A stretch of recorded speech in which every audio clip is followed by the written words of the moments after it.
జిల్లా పలాస నియోజకవర్గం తెలుగుదేశం పార్టీ కార్యాలయంలో Palasa MLA Gouthu Sirisha press meet పెట్టి ప్రభుత్వం అధికారంలోకి వచ్చాక నియోజకవర్గానికి ఏ కార్యక్రమాలు నిర్వహించారు, ఏ కార్యక్రమాలకు ప్రణాళిక సిద్ధం చేస్తున్నారు అని వివరంగా తెలియజేయడం జరిగింది.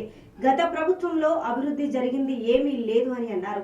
రైతులకు గత 5 సంవత్సరాల్లో ఒక్కసారి కూడా సాగునీరు అందించలేకపోయారు. అది చేతకాని ప్రభుత్వం అధికారంలో ఉన్నప్పుడు కక్ష సాధింపు చర్యలు తప్ప మరి ఏమీ చేత కాలేదు వీరికని అన్నారు. 2014 నుండి 2019 మధ్య కాలంలో హుదూద్ టిట్కో ఇల్లు నిర్మాణం జరిగాయి. తర్వాత ప్రభుత్వం మారాక ఒక్క కుటుంబ సభ్యులకు కూడా ఇల్లును అందించగలిగారా అని మాజీ మంత్రి అప్పల్ రాజును ప్రశ్నించారు. ఇక మీ అధికారం అంతా దోచుకోవడానికి తప్ప ఎక్కడ అభివృద్ధి జరగలేదని ఎద్దేవా చేశారు. జీడి రైతులు గత ప్రభుత్వంలో పూర్తిగా దగపడ్డారు. తెలుగుదేశం పార్టీ అధికారంలోకి వచ్చాక ఈ రోజు మద్దతు ధరగా సుమారు 14,000 రూపాయలు ధర రైతులకు ఇచ్చామని అన్నారు. అత్యంత నాణ్యత ప్రమాణాలతో ఒక పాఠశాల మంజూరు కాబడింది. భవనాల నిర్మాణాలు కూడా 3.5 కోట్లు వచ్చాయి. ఆ కార్యక్రమం కూడా త్వరలో మొదలవుతుంది. ఇక పలాస కాశీబుగ్గ మున్సిపాలిటీలో రామ్మోహన్ నాయుడు గారి కృషితో కేంద్రీయ విద్యాలయం మంజూరు కాబడిన సంగతి మీ అందరికీ తెలుసు. ఇప్పటికే పెద్దలందరి సహకారంతో దాన్ని ఆర్డీఓ గారు స్థలం కూడా ఫైనలైజ్ చేయడం జరిగింది. పూర్తి చేసి వచ్చే అకాడమిక్ ఇయర్ కల్లా అక్కడ క్లాసెస్ స్టార్ట్ అయ్యే విధంగా కూడా పలాస ప్రగతిని ఒక మైలురాయిగా నిలిచేలాగా కూడా మేమందరం పెద్దల సహకారంతో అది కూడా పనులు ముందుకు తీసుకెళ్తున్నాము. ఇక పలాస కాశీబుగ్గ జంట పట్టణాలకి పూర్తి మంచినీటి సౌకర్యాన్ని అందించడానికి ఒక బృహత్తరమైన కార్యాచరణతో గౌరవ ఉప ముఖ్యమంత్రి గారు పవన్ కళ్యాణ్ గారిని కలిసి నివేదించడం జరిగింది. అందుకు ఆయన కూడా సానుకూలంగా స్పందించారు. ఎందుకంటే ఆఫ్షోర్ పూర్తి చేయడం అనేది ఖచ్చితంగా ఇచ్చిన మాట ప్రకారం మేము నిలిచబోతున్నాం. అయితే అది దాదాపు గతంలో ఉన్న 500 కోట్ల ప్రాజెక్టు ఈ రోజున్న ఖర్చులకు అనుగుణంగా 800 కోట్ల ప్రాజెక్టుగా మారింది. కనీసం 3-4 సంవత్సరాలు టైం పడుతుంది. ఖచ్చితంగా మా హయాంలోనే పూర్తి చేస్తాం.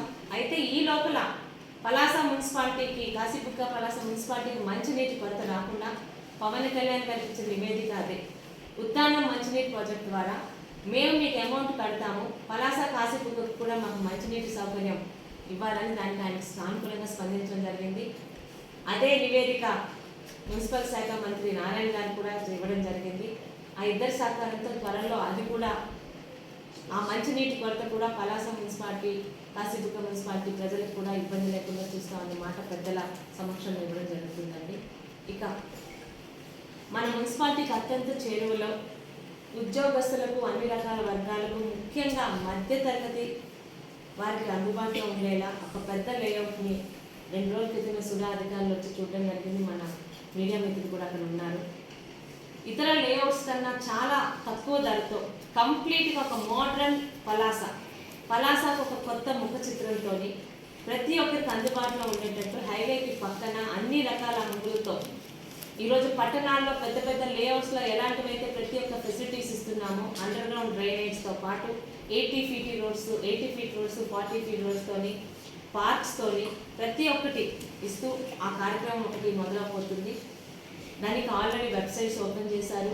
దానికి ఆదరణ కూడా బాగానే వస్తుంది. అది కానీ పూర్తయితే దాని మీద మాకు ఇంట్రెస్ట్ ఏంటంటే ఆ ప్రాజెక్ట్ మీద వచ్చే ప్రతి ఒక్క రూపాయి లాభం పలాస మున్సిపాలిటీకి ఖర్చు పెట్టే విధంగా మంత్రి నారాయణ గారు మాటిచ్చారు. కాబట్టి అది కూడా పలాస మున్సిపాలిటీకి ఒక ఆదాయ వనరుగా మారబోతుంది.